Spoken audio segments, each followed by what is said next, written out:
My co-defendant, he had what you call motion in school. 17 years old, had more money than the average Joe Blow, right? And that always intrigued me. I was working at Busch Gardens, didn't have as much money as him, but I had my own, but not as much money as him. And the amount of money he had was a lot for a 17-year-old. So I asked him, I say, bro, man, what are you doing? Like, man, I sell reefer, marijuana, weed in school, and I rob, I hit licks. No, I was like, man, I'm kind of interested, man. Next time you do something like that, let me know. I want to get in on it.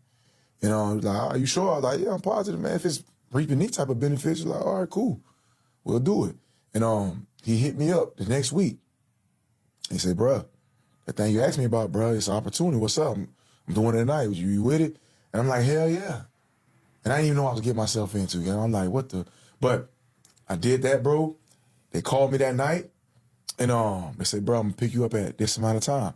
At this time. Now, my mom at that time, it's crazy to go back to the mom. She had an intuition. She told me to stay home that night. She said, Morgan, do not go outside.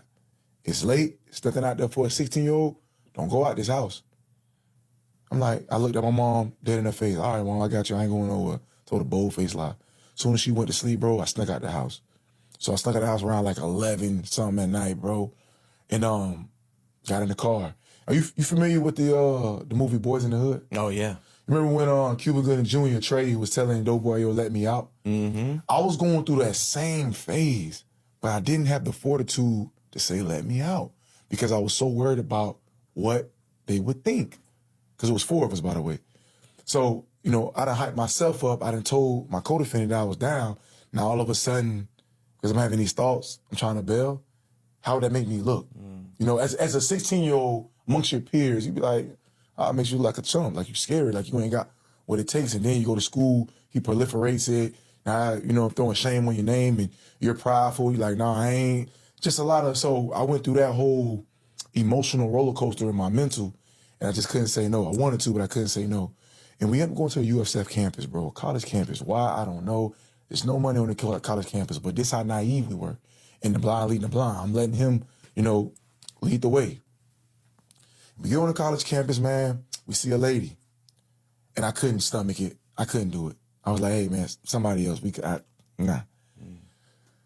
So we end up driving, scoping the campus out. We park, get outside, and we're walking. That's February. It's cold. Believe it or not, Tampa gets cold. And we see this gentleman crosses our path. He walks past us. And he actually said something. He said, it's cold out here, man. Can't wait to get into the heat, something along those lines. I say, yeah, man. I say, yeah, stay warm, man. Bundle up. And my co-defendant, he looks at me like, and I'm like, you just talk to us. Maybe you want him? He's like, man, him. So I ran up behind him, man, and I punched him in the back of his neck.